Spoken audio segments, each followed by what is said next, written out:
BJP নেতারা যেখানেই যাবেন তাদের তো কৈফিয়ত দিতে হবে যে 100 দিনের কাজ কেন তারা টাকা দিচ্ছেন না।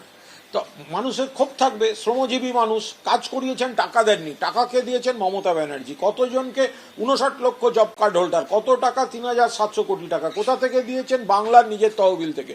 কারা টাকা দেয়নি? কেন্দ্রীয় সরকার টাকা দেয়নি। কারা বলছে দিতে দেব না? এই বিজেপির নেতারা বলছে দিতে দেব না। তো সেই জায়গা থেকে দাঁড়িয়ে মানুষের ক্ষোভ থাকবে।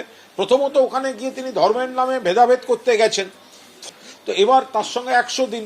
আজকে হাইকোর্টের রায় প্রমাণিত হয়ে গেছে যে রাজ্যের দাবি ঠিক ছিল, তো ফলে মানুষের তো ক্ষোভ থাকবে। এই লোকগুলো পেটের লড়াইতে, রুটি কাপড়া মাকানের লড়াইতে নেই, তখন তৃণমূল কংগ্রেস। আর টাকা বন্ধ করে দেবো, কাজ বন্ধ করে দেবো, এই ভেদাভেদগুলো সুকান্ত মজুমদাররা করেছে। আর জুতো দেখানো হচ্ছে। আপনার নাম? রবি দাস। আপনি স্থানীয়? তৃণমূল কংগ্রেস। হ্যালো,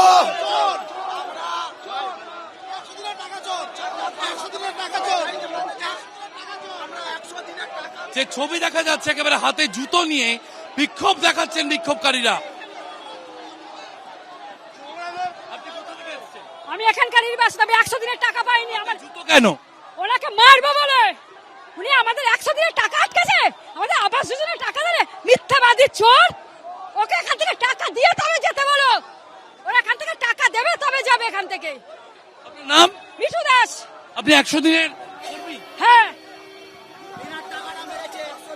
যে ছবি দেখা যাচ্ছে, বিক্ষোভ দেখাচ্ছেন স্থানীয় বাসিন্দারা। তাদের দাবি তারা 100 দিনের কাজের টাকা পাননি এবং হাতে জুতো নিয়ে বিক্ষোভ দেখাচ্ছেন মহিলারা।